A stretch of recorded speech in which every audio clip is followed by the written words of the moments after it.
Restaurant की मालकिन बनी बहू अपनी ही सास से धुलवाती थी जूठे बर्तन। फिर बेटे ने जो किया। दोस्तों, उत्तर प्रदेश के एक गांव की सुबह, सूरज की पहली किरणें अभी कच्ची पक्की छतों पर पड़ ही रही थी कि रवि के घर के आंगन में चहल पहल शुरू हो गई थी। रवि एक बेहद सीधा, संस्कारी और मेहनती नौजवान, जिसके कंधों पर पूरे घर की जिम्मेदारी थी। बचपन में ही पिता का साया सिर से उठ जाने के बाद उसकी मां कौशल्या देवी ने दूसरों के खेतों में काम करके अपने हिस्से की आधी रोटी खाकर रवि को पालपोस कर बड़ा किया था। आज मां के शरीर ने जवाब दे दिया था। उम्र के साथ उनके घुटनों में गंभीर गठिया, आर्थराइटिस हो गया था। बिना सहारे के वो 2 कदम भी नहीं चल पाती थी। रवि आंगन में खटिया पर बैठी अपनी मां के पैरों को सरसों के तेल से मालिश कर रहा था। दोस्तों, रवि की आंखों में एक गहरी उदासी थी। उसने मां के झुर्रियों भरे हाथों को अपने हाथों में लेकर कहा, अम्मा, डॉक्टर कह रहे हैं कि तुम्हारे घुटनों का इलाज शहर के बड़े अस्पताल में ही हो पाएगा। और ये जो हमारा आधा कच्चा घर है ना, बरसात में टपकता है, तू सर्दी से कांपती है। अब मुझे कुछ बड़ा करना ही होगा। मां ने अपने कांपते हुए हाथों से रवि का माथा चूमा और रुंधे हुए गले से बोली, अरे पगले, काहे इतना सोचता है? मेरी उम्र तो अब वैसे भी ढल गई है। तू अपनी और निर्मला की फिक्र कर। मैं तो इसी खटिया पर खुश हूं। तू बस अपनी आंखों के सामने रहा कर। मेरा आधा दर्द वैसे ही खत्म हो जाता है। लेकिन रवि ने मन बना लिया था। उसे शहर की एक बहुत बड़ी कंस्ट्रक्शन कंपनी में सुपरवाइजर का कॉन्ट्रैक्ट मिल गया था। पैसे बहुत अच्छे थे, लेकिन उसे कम से कम 6 महीने के लिए गांव छोड़कर बहुत दूर जाना था। रवि के शहर जाने का दिन आ गया। रवि ने अपना सामान बांधा और अपनी पत्नी निर्मला के पास आया। निर्मला देखने में जितनी सुंदर थी, अंदर से उतनी ही लालची और मक्कार थी। लेकिन रवि के सामने वो हमेशा एक सती सावित्री और आदर्श बहू का नकाब ओढ़े रहती थी। दोस्तों, रवि ने एक लिफाफा निर्मला के हाथों में रखा जिसमें एटीएम कार्ड और बैंक की पासबुक थी। निर्मला, रवि ने बेहद भावुक होकर कहा, मैं शहर सिर्फ इसलिए जा रहा हूं ताकि अम्मा का इलाज करा सकूं और हमारे लिए एक अच्छा घर बनवा सकूं। मैं हर महीने इस खाते में पैसे भेजूंगा। अम्मा की दवाइयों में कोई कमी मत आने देना। उन्हें चलने में तकलीफ होती है, उनका पूरा ध्यान रखना। अब तू ही मेरी अम्मा की बेटी है। निर्मला ने तुरंत अपने पल्लू से नकली आंसू पोंछे और रवि के पैर छूते हुए बोली, आप ये कैसी बातें कर रहे हैं जी? मां जी मेरी भी तो मां है। आप बस अपने काम पर ध्यान देना। मैं उन्हें पलकों पर बिठा कर रखूंगी। आप बिल्कुल चिंता मत करना। रवि अपनी मां के पास गया, उनके पैरों में गिरकर खूब रोया। मां ने रोते हुए बेटे को सीने से लगा लिया। जल्दी लौट आना मेरे लाल, तेरे बिना इस घर में मेरा जी नहीं लगेगा। मां फूट फूट कर रो रही थी। रवि भारी कदमों से घर से निकल गया, लेकिन रवि को यह नहीं पता था कि वो अपनी सबसे कीमती अमानत एक ऐसी नागिन के भरोसे छोड़कर जा रहा है जो मौका मिलते ही डसने के लिए तैयार बैठी थी। रवि के गांव से बाहर निकलते ही निर्मला के चेहरे का रंग पूरी तरह बदल गया। आंखों के नकली आंसू अचानक गायब हो गए और उसकी जगह एक घिनौनी मुस्कान ने ले ली। उसने उस एटीएम कार्ड को चूमकर अपनी अलमारी में तिजोरी के अंदर रख दिया। दोस्तों, कुछ ही दिनों में रवि ने शहर से पहली मोटी रकम भेज दी। निर्मला ने पैसे निकाले, लेकिन वो उन पैसों से अम्मा की दवाइयां नहीं लाई, बल्कि अपने लिए भारी सोने की चेन और महंगे कपड़े खरीद लाई। एक दिन अम्मा ने दर्द से कराहते हुए निर्मला को आवाज लगाई, बहू, ओ बहू, मेरे घुटनों की दवा खत्म हो गई है। जरा रवि के भेजे पैसों से दवा मंगवा दे। दर्द के मारे जान निकली जा रही है। निर्मला झटके से कमरे में आई। उसकी आंखों में अब कोई शर्म या लिहाज नहीं था। कौन से पैसे बुढ़िया? तेरा बेटा वहां शहर में कोई पैसे नहीं कमा रहा। जो थोड़े बहुत भेजे थे वो घर के राशन में ही खत्म हो गए। मेरे पास कोई पैसे नहीं है तेरी इन महंगी दवाइयों के लिए, निर्मला ने चीखते हुए कहा। अम्मा बेचारी सहम गई। उन्हें लगा शायद उनका बेटा सच में शहर में किसी परेशानी में है। उन्होंने दर्द सह लिया, लेकिन दोबारा दवा नहीं मांगी। निर्मला की क्रूरता यही नहीं रुकी। उसने अम्मा को घर के उस अच्छे कमरे से निकालकर आंगन के कोने में बने एक पुराने सीलन भरे टिन शेड के नीचे शिफ्ट कर दिया। दोस्तों, महीने बीतते गए। रवि हर महीने ओवरटाइम करके अपना खून पसीना एक करता और घर के खाते में लाखों रुपए भेज रहा था। उसे लगता था कि गांव में उसका घर पक्का हो रहा है और मां का शानदार इलाज चल रहा है। लेकिन निर्मला उन पैसों से अपना एक अलग ही साम्राज्य खड़ा कर रही थी। उसने गांव से कुछ दूर हाईवे के किनारे एक जमीन खरीदी और वहां एक बड़ा आलीशान ढाबा रेस्टोरेंट खुलवा लिया। निर्मला फैमिली रेस्टोरेंट के नाम से खुली वो जगह जल्द ही हाईवे के मुसाफिरों से भर गई। निर्मला अब एक अमीर मालकिन बन चुकी थी। वो रोज सज-धज कर रेस्टोरेंट के गल्ले, कैश काउंटर पर बैठती और नौकरों पर हुक्म चलाती। लेकिन निर्मला के लालच की कोई सीमा नहीं थी। रेस्टोरेंट में जूठे बर्तन धोने वाले मजदूर को उसे महीने के 5,000 रुपए देने पड़ते थे। निर्मला को वो 5,000 रुपए भी भारी लगने लगे। तब उसके शातिर दिमाग में एक बेहद नीच और खौफनाक ख्याल आया। अगली सुबह वो अम्मा के पास गई। अम्मा सर्दी के मारे सिकुड़ी हुई खटिया पर लेटी थी। उठो माँ जी, निर्मला ने कठोर आवाज में कहा। तुम्हारा बेटा वहां शहर में आवारागर्दी कर रहा है। उसने एक फूटी कौड़ी नहीं भेजी है पिछले 3 महीने से। घर का सारा राशन खत्म हो गया है। अगर 2 वक्त की रोटी खानी है तो तुम्हें मेरे साथ चलना होगा। मैंने हाईवे पर एक ढाबे वाले से काम मांगा है। वो तुम्हें बर्तन धोने का काम देगा, तब जाकर इस घर का चूल्हा जलेगा। अम्मा के पैरों तले जमीन खिसक गई। मेरा रवि ऐसा नहीं कर सकता बहू। वो तो मेरे लिए ही गया था। मुझे नहीं पता। अगर रोटी खानी है तो उठो और चलो। निर्मला ने अम्मा का हाथ पकड़कर उन्हें लगभग घसीटते हुए खड़ा किया। अपने बेटे पर आई झूठी मुसीबत सुनकर और भूख के डर से वो लाचार बीमार मां चुपचाप अपनी बहू के साथ उस हाईवे वाले रेस्टोरेंट पर चली गई। हाड़ कंपा देने वाली ठंड का मौसम था। हाईवे के उस आलीशान रेस्टोरेंट के पीछे वाले हिस्से में, जहां सारी गंदगी और बदबू जमा होती थी, वहां जमीन पर एक बोरा बिछाकर उस बूढ़ी मां को बैठा दिया गया। उनके सामने जूठे बर्तनों, चाय के कुल्हड़ों और गंदी प्लेटों का एक बड़ा पहाड़ लगा था। चलो, हाथ चलाओ। अगर एक भी बर्तन गंदा रहा तो रात को रोटी नहीं मिलेगी। निर्मला ने एक नौकर के जरिए अम्मा को धमकाया और खुद जाकर हीटर वाले कमरे में कैश काउंटर पर बैठ गई। अम्मा के हाथ गठिया की वजह से सूजे हुए थे। बर्फ जैसे ठंडे पानी में जब उन्होंने अपने हाथ डाले तो दर्द की एक लहर उनके पूरे शरीर में दौड़ गई। उनके मुंह से एक चीख निकल गई, जिसे रेस्टोरेंट के शोर में किसी ने नहीं सुना। वो कांपते हाथों से जूठे बर्तन धो रही थी। ग्राहकों की छोड़ी हुई जूठन, हड्डियों के टुकड़े और गंदी ग्रेवी उन बर्तनों में लगी होती थी। जो मां ताउम्र शाकाहारी रही, वो आज अपने ही बेटे के पैसों से खुले रेस्टोरेंट में दूसरों की जूठन साफ कर रही थी। दिन से रात हो जाती, अम्मा की कमर टूट जाती, उंगलियों की खाल पानी में गलकर सफेद पड़ जाती और जगहजगे से खून रिसने लगता। लेकिन वो बेचारी चुपचाप रोती रहती।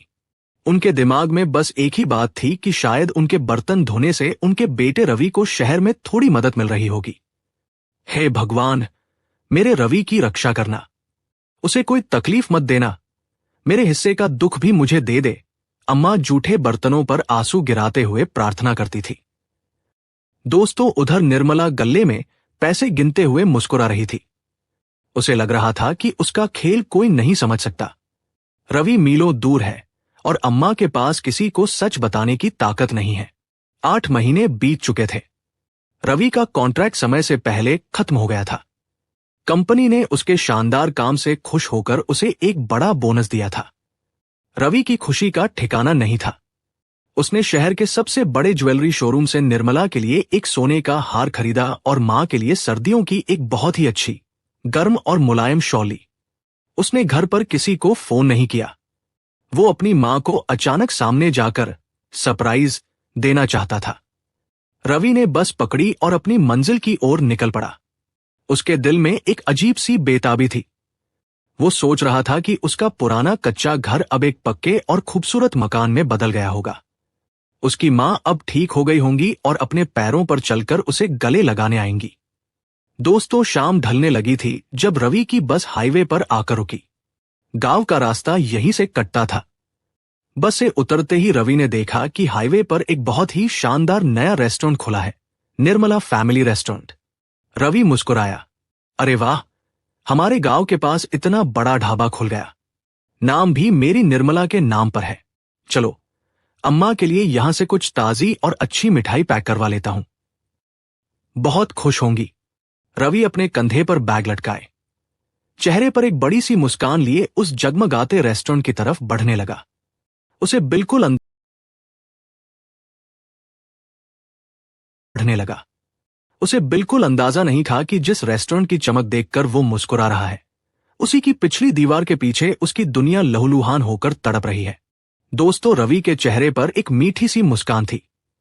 कंधे पर अपना बैग और हाथ में मां और पत्नी के लिए गए तोहफों के झोले पकड़े वो उस जगमगाते निर्मला फैमिली रेस्टोरेंट की सीढ़ियां चढ़ रहा था।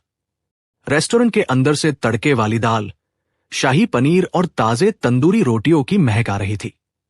रंग बिरंगी लाइटें जल रही थी और अंदर काफी भीड़ थी। रवि ने जैसे ही शीशे का बड़ा दरवाजा धकेलकर अंदर कदम रखा, गर्माहट का एक झोंका उसके चेहरे पर लगा। उसने सोचा कि पहले काउंटर पर जाकर मिठाई का ऑर्डर दे दे, फिर आराम से गांव की बस पकड़ेगा। वो गल्ले कैश काउंटर की तरफ बढ़ा, लेकिन तभी रवि के कदम अचानक जमीन पर जम गए। उसकी मुस्कान हवा में ही कहीं खो गई। उसका दिमाग सुन्न पड़ गया। कैश काउंटर पर मखमली गद्दे वाली कुर्सी पर जो औरत बैठी थी, उसने भारी कांजीवरम की साड़ी पहनी थी। गले में सोने का मोटा हार था और हाथों में सोने की चूड़ियां खनक रही थी। वो नौकरों पर तेज आवाज में हुक्म चला रही थी, अरे ओ छोटू, 7 नंबर टेबल का बिल ला जल्दी। और वो पीछे बुढ़िया से कहो हाथ तेज चलाए, यहां प्लेटें कम पड़ रही हैं। दोस्तों, रवि की आंखें फटी की फटी रह गई। वो औरत कोई और नहीं, उसकी अपनी पत्नी निर्मला थी। रवि को लगा जैसे वह कोई सपना देख रहा है। निर्मला यहां, इतने गहने, ये रेस्टोरेंट, इसका नाम भी निर्मला। क्या ये सब मेरा है? लेकिन इसने मुझे बताया क्यों नहीं? रवि का दिमाग सवालों के बवंडर में फंस गया। वो एक खंभे के पीछे छुप गया ताकि निर्मला उसे देख ना ले। तभी रवि का ध्यान निर्मला की उस बात पर गया, पीछे बुढ़िया से कहो हाथ तेज चलाए। एक अजीब सी घबराहट ने रवि के सीने को जकड़ लिया। उसकी धड़कनें तेज हो गई। एक अनजाना सा खौफ उसे रेस्टोरेंट के पिछले हिस्से की तरफ खींचने लगा। रवि दबे पाव रेस्टोरेंट के पीछे वाले हिस्से में गया। वहां घुप अंधेरा था, बस एक पीला सा बल्ब टिमटिमा रहा था। वहां से सड़े हुए खाने, जूठन और रुकी हुई नाली की भयंकर बदबू आ रही थी। सर्दी की सर्द हवा वहां चाकू की तरह चुभ रही थी। रवि ने थोड़ा आगे बढ़कर देखा। पानी की एक बड़ी सी टंकी के पास, कीचड़ और गंदे पानी के बीच जमीन पर एक फटे हुए बोरे पर एक बेहद कमजोर, हड्डियों का ढांचा बन चुकी औरत बैठी थी। उसके सामने जूठे बर्तनों का एक पहाड़ था जिसमें लोगों की खाई हुई जूठन, हड्डियां और बचा हुआ सड़ा खाना चिपका था। औरत के हाथ ठंड और गठिया की वजह से सूजकर नीले पड़ गए थे। उनकी उंगलियों की खाल गल चुकी थी और पानी के साथ हल्का हल्का खून रिस रहा था। फिर भी वह कांपते हाथों से राख और साबुन रगड़ कर बर्तन धो रही थी। दोस्तों, रवि धीरे धीरे उस औरत के करीब गया। जैसे ही उस औरत ने अपना चेहरा थोड़ा ऊपर किया, रवि के पैरों के नीचे से जमीन नहीं बल्कि पूरी दुनिया खिसक गई। उसके सीने में जैसे किसी ने खंजर घूंपकर उसे घुमा दिया हो। वह कोई और नहीं, उसकी अपनी मां कौशल्या देवी थी। रवि के हाथों से तोहफों वाला झोला और उसका बैग जमीन पर गिर पड़ा। झोले से मां के लिए लाई गई वो मुलायम और गर्म शॉल कीचड़ में गिर गई। रवि के हलक से एक चीख निकलना चाहती थी, लेकिन आवाज गले में ही घुटकर रह गई। वो इंसान जिसने 8 महीने दिन रात अपनी मां को रानी बनाकर रखने के लिए खून पसीना बहाया था, आज अपनी मां को अपने ही पैसों से बने रेस्टोरेंट में भिखारियों से भी बदतर हालत में देख रहा था। रवि घुटनों के बल कीचड़ में गिर पड़ा। मां! उसके मुंह से बस एक कांपती हुई आवाज निकली। अम्मा ने जब मां शब्द सुना तो वो बुरी तरह चौंक गई। उनकी धुंधली आंखों ने अंधेरे में रवि को पहचाना, लेकिन खुशी की बजाय अम्मा के चेहरे पर एक खौफ आ गया। दोस्तों, वो घबराकर अपने खून से सने हाथ छिपाने लगी और रोते हुए बोली, रवि बेटा, तू यहां से जा बेटा, मालिक देख लेगा तो मुझे बहुत मारेगा। मैं बर्तन धो रही हूं बेटा, तू जा। बहू ने कहा था कि तू शहर में भूखा मर रहा है, तुझे पैसे नहीं मिल रहे। तू चिंता मत कर मेरे लाल, मैं यहां बर्तन धोकर जो पैसे कमाती हूं, बहू वो पैसे तुझे शहर भेजती है ना। तू भूखा मत रहना मेरे बच्चे। मां के ये शब्द रवि के दिमाग में किसी बम की तरह फटे। बहू ने कहा था कि तू शहर में भूखा मर रहा है, मैं बर्तन धोकर जो पैसे कमाती हूं। रवि को सब समझ आ गया। निर्मला ने सिर्फ उसे धोखा नहीं दिया था, उसने इस बीमार मां के जज्बातों को बेरहमी से कुचला था। उसने अम्मा को यह झूठ बोलकर मजदूर बना दिया था कि उनका बेटा शहर में भूखा है। रवि की आंखों से बहते आंसू अचानक रुक गए। उन लाल आंखों में अब दुख नहीं, बल्कि एक ऐसा खौफनाक और सर्द गुस्सा उतर आया था जो सब कुछ भस्म कर देने वाला था। रवि ने आगे बढ़कर अपनी मां के ठंडे और खून से सने हाथों को अपने गालों से लगा लिया। मुझे माफ कर दे मां, रवि ने रुंधे गले से कहा, लेकिन उसकी आवाज में एक भयानक ठहराव था। तेरा बेटा भूखा नहीं था मां, मैंने हर महीने लाखों रुपए भेजे थे तुझे पलकों पर बिठाने के लिए, लेकिन अब इस जूठन और इन आंसुओं का हिसाब होगा, और ऐसा होगा कि पुश्ते याद रखेंगी। रवि ने मां को मना करने का मौका नहीं दिया। उसने अपने मजबूत हाथों से मां को गोद में उठा लिया। मां के मैले कुचैले कपड़े और जूठन की बदबू से रवि के साफ कपड़े गंदे हो गए, लेकिन रवि को कोई परवाह नहीं थी। उसके लिए उसकी मां दुनिया का सबसे पवित्र मंदिर थी। दोस्तों, रेस्टोरेंट के अंदर गजब की रौनक थी। लोग हंस-हंस कर खा रहे थे। निर्मला गल्ले पर बैठी किसी ग्राहक पर रौब झाड़ रही थी। तभी छन्न से एक जोरदार आवाज हुई। रेस्टोरेंट का पीछे वाला दरवाजा किसी ने इतनी जोर से लात मारकर खोला कि उसके शीशे दरक गए। सारे ग्राहकों ने खाना छोड़कर पीछे मुड़कर देखा। सामने एक नौजवान खड़ा था। उसकी आंखों में ज्वालामुखी दहक रहा था और उसकी गोद में एक बूढ़ी, फटेहाल और लहूलुहान औरत थी, जिसके हाथों से अभी भी जूठे पानी की बूंदें टपक रही थी। वो रवि था। रवि भारी कदमों से रेस्टोरेंट के बीचों बीच आया।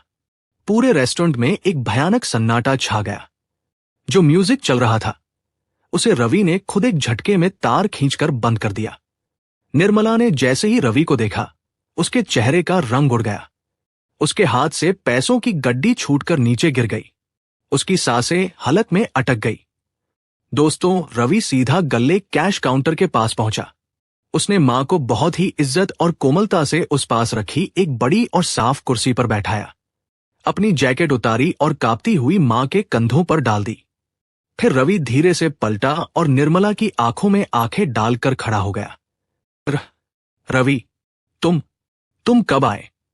निर्मला हकलाते हुए पीछे खिसकी। दोस्तों, रवि ने कोई जवाब नहीं दिया। उसने अपना फोन निकाला और उसे रेस्टोरेंट के बीच में लगे बड़े वाले स्मार्ट टीवी से कनेक्ट कर दिया। एक सेकंड के अंदर टीवी स्क्रीन पर रवि के बैंक अकाउंट के बैंक स्टेटमेंट चमकने लगे। हर महीने 50,000, 60,000, 80,000 रुपए के ट्रांसफर की लिस्ट, जो सीधे निर्मला के खाते में गए थे। ध्यान से देखो इस स्क्रीन को। रवि की दहाड़ पूरे रेस्टोरेंट में गूंज उठी। जो ग्राहक खा रहे थे वो सहम गए।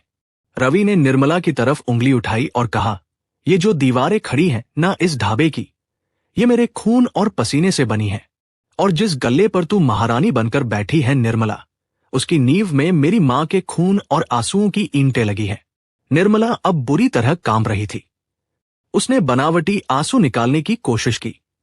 रवि, मेरी बात तो सुनो। मैंने ये सब हमारे भविष्य के लिए ही तो किया था। मां जी तो खुद अपनी मर्जी से बर्तन धो रही थी। उन्हें काम करने की आदत है ना। चुप कर डायन। रवि ने पास रखी पानी की एक कांच की जग को जमीन पर पटक कर चकनाचूर कर दिया। कांच के टुकड़े दूर दूर तक छिटक गए। खुद अपनी मर्जी से तूने इस बूढ़ी और बीमार मां को यह कहकर बर्तन धोने पर मजबूर किया कि तेरा पति शहर में भूखा मर रहा है। जो मां बिना सहारे के खड़ी नहीं हो सकती, तूने उसे दिसंबर की जमती हुई रात में कीचड़ और जूठन में फेंक दिया ताकि तू सोने के हार पहनकर गल्ले पर बैठ सके। दोस्तों, रवि ने आगे बढ़कर निर्मला पानी की एक कांच की जग को जमीन पर पटक कर चकनाचूर कर दिया। कांच के टुकड़े दूर दूर तक छिटक गए। खुद अपनी मर्जी से तूने इस बूढ़ी और बीमार मां को यह कहकर बर्तन धोने पर मजबूर किया कि तेरा पति शहर में भूखा मर रहा है। जो माँ बिना सहारे के खड़ी नहीं हो सकती, तूने उसे दिसंबर की जमती हुई रात में कीचड़ और जूठन में फेंक दिया ताकि तू सोने के हार पहनकर गल्ले पर बैठ सके। दोस्तों, रवि ने आगे बढ़कर निर्मला के गले में पड़े उस भारी सोने के हार को एक झटके में खींचकर तोड़ दिया। मोती और सोने के दाने जमीन पर बिखर गए। ये सोना नहीं है निर्मला, ये मेरी माँ की उंगलियों का खून है जो तूने अपने गले में पहन रखा है। रवि की आवाज में दर्द और गुस्से का ऐसा सैलाब था कि रेस्टोरेंट में बैठे कई ग्राहकों की आंखों में आंसू आ गए। एक बुजुर्ग ग्राहक जो खाना खा रहा था, वो खड़ा हो गया और निर्मला पर थूकते हुए बोला, थू है तेरी शक्ल पर औरत। हम जो खाना यहां खा रहे थे वो एक बूढ़ी मां के आंसुओं से सना था। शर्म आनी चाहिए तुझे। पूरा रेस्टोरेंट निर्मला के खिलाफ खड़ा हो गया। लोगों ने उसे गालियां देनी शुरू कर दी। निर्मला का गुरूर, उसका घमंड और उसकी इज्जत सब कुछ उस रेस्टोरेंट के फर्श पर कांच के टुकड़ों की तरह बिखर चुका था। वो रवि के पैरों में गिर पड़ी। मुझे माफ कर दो रवि, मुझसे बहुत बड़ी गलती हो गई। मुझे पुलिस के पास मत ले जाना, मेरी जिंदगी बर्बाद हो जाएगी, वो गिड़गिड़ा रही थी। रवि ने पीछे हटकर अपने पैर बचा लिए। पुलिस तो छोटी मोटी चोरियों की सजा देती है निर्मला। तूने तो एक बेटे का भरोसा और एक मां की ममता का कत्ल किया है। तेरी सजा पुलिस नहीं, मैं तय करूंगा। दोस्तों, रवि ने काउंटर पर रखे सारे पैसों को एक झोले में भरा और अपनी मां की गोद में रख दिया। फिर उसने निर्मला को बाजू से पकड़ा और घसीटते हुए रेस्टोरेंट के मुख्य दरवाजे तक ले गया।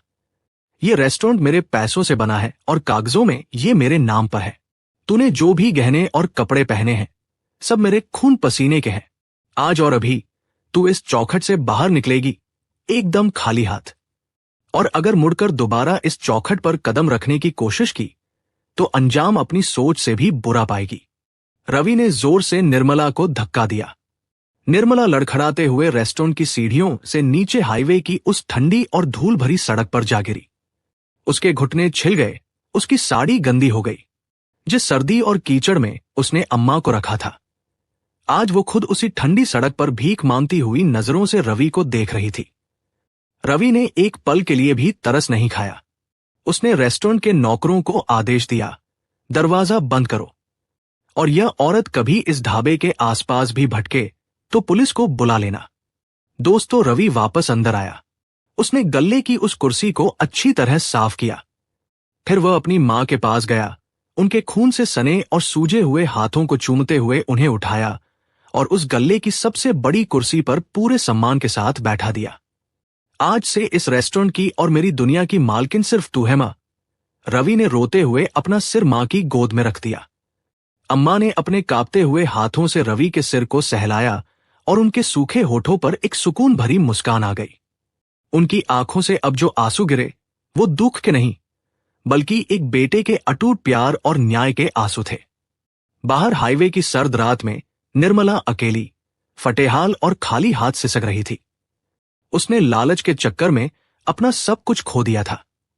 छलावे की जिस बुनियाद पर उसने अपने गुरूर का महल खड़ा किया था, आज उसी बुनियाद के मलबे के नीचे वो हमेशा के लिए दब चुकी थी। तो दोस्तों, लालच और धोखे का अंत हमेशा ऐसा ही खौफनाक होता है। निर्मला ने जो नीचता अपनी बूढ़ी सास के साथ की, उसकी माफी तो भगवान भी नहीं दे सकता। आपको क्या लगता है, रवि ने निर्मला को जो सजा दी, क्या वो काफी थी या उसे पुलिस के हवाले करना चाहिए था? अपना जवाब मुझे कमेंट बॉक्स में लिखकर जरूर बताएं।